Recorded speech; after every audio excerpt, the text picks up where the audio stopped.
कर्ण को उसके गुरु परशुराम और पृथ्वी माता से श्राप मिला था। कर्ण की शिक्षा अपने अंतिम चरण पर थी। एक दोपहर की बात है, गुरु परशुराम कर्ण की जंघा पर सिर रखकर विश्राम कर रहे थे। कुछ देर बाद कहीं से एक बिच्छू आया और उसकी दूसरी जंघा पर काटकर घा बनाने लगा। गुरु का विश्राम भंग ना हो इसलिए कर्ण बिच्छू को दूर ना हटाकर उसके डंक को डोट सहता रहा। कुछ देर में गुरुजी की निद्रा टूटी और उन्होंने देखा कि कर्ण की जांघ से बहुत रक्त बह रहा है। उन्होंने कहा कि केवल किसी क्षत्रिय में ही इतनी सहनशीलता हो सकती है कि वह बिच्छू डंक को सह ले, ना कि किसी ब्राह्मण में। और परशुराम जी ने उसे मिथ्या भाषण के कारण श्राप दिया कि जब भी कर्ण को उनकी दी हुई शिक्षा की सर्वाधिक आवश्यकता होगी, उस दिन वह उसके काम नहीं आएगी। कर्ण, जो कि स्वयं ये नहीं जानता था कि वह किस वंश से है, ने अपने गुरु से क्षमा मांगी और कहा कि उसके स्थान पर यदि कोई और शिष्य भी होता तो वो भी यही करता। यद्यपि कर्ण को क्रोधवश श्राप देने पर उन्हें ग्लानि हुई, पर वे अपना श्राप वापस नहीं ले सकते थे। तब उन्होंने कर्ण को अपना विजय नामक धनुष प्रदान किया और उसे ये आशीर्वाद दिया कि उसे वह वस्तु मिलेगी जिसे वह सर्वाधिक चाहता है, अमिट प्रसिद्धि। कुछ लोक कथाओं में माना जाता है कि बिच्छू के रूप में स्वयं इंद्र थे, जो उसकी वास्तविक क्षत्रिय पहचान को उजागर करना चाहते थे।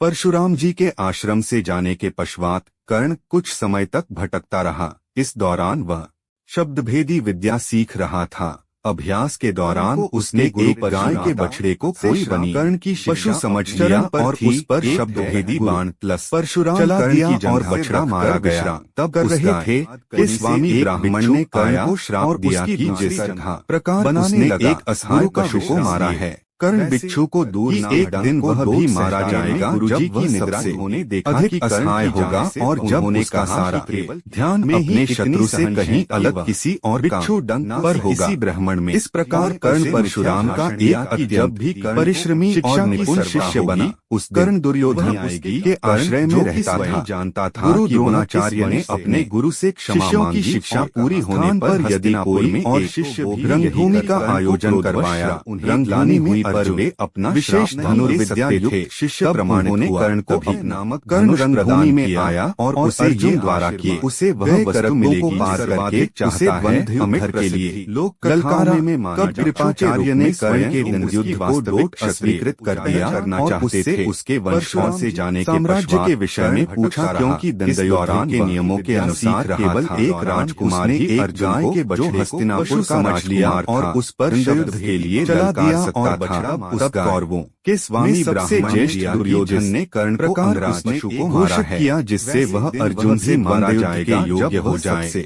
जब कर्ण ने दुर्योधन से पूछा कि वह उससे इसके बदले में क्या चाहता है, पर होगा दुर्योधन परशुराम का कि वह केवल ये चाहता है शिष्य बनकर उसका मित्र आश्रय में रहता था। के कार्य ने अपने महापूरी होने पर हस्तिनापुर में स्थापित आयोजन करवाया। दुर्योधन और कर्ण के बीच शिष्य प्रमाणित हुआ। कर्ण और अर्जुन के बीच तीव्र प्रतिद्वंद को पार कर और कर्ण को उसके गुरु परशुराम तथा कर्ण के बीच कर्ण की शिक्षा अपने चरण कर्ण दुर्योधन का एक निष्ठावान परशुराम कर्ण की जंघा से रखकर विश्राम। यद्यपि वह बाद में दुर्योधन को खुश करने के लिए झूठ क्रीड़ा में भागीदारी करता बनाने लगा, लेकिन गुरु का विश्राम वह आरंभ से ही इसके विरुद्ध डंक को डोट शकुनार में गुरुजी की निद्रा पसंद नहीं देखा कि कर्ण की जांच से उन्होंने कहा कि केवल को यही परामर्श देता कि वह अपने शत्रुओं को डोट परास्त करने के लिए अपने युद्ध कौशल और दिया कि जब भी बाहुबल का प्रयोग करना होगी चालों का वह आएगी। जब लाक्षागृह में पांडवों को मारने का प्रयास अपने गुरु से क्षमा हो जाता है,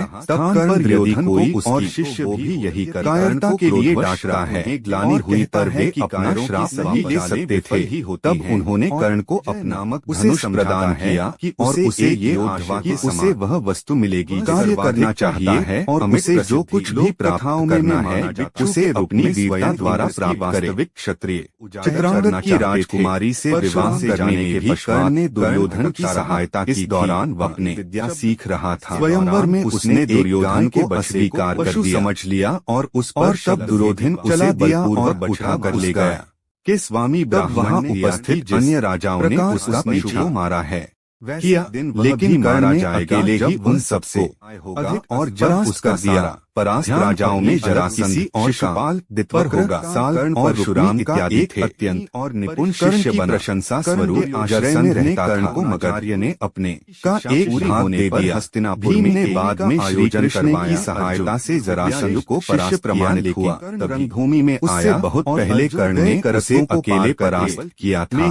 कर्ण ने जरासंध की इस दुर्बलता की किसी ब्राह्मण उजागर किया था कि उसकी मृत्यु केवल जब भी कर्ण को उस शिक्षा की सरवा होगी उस दिन वह आएगी। कर्ण जो कर हो सकती है था।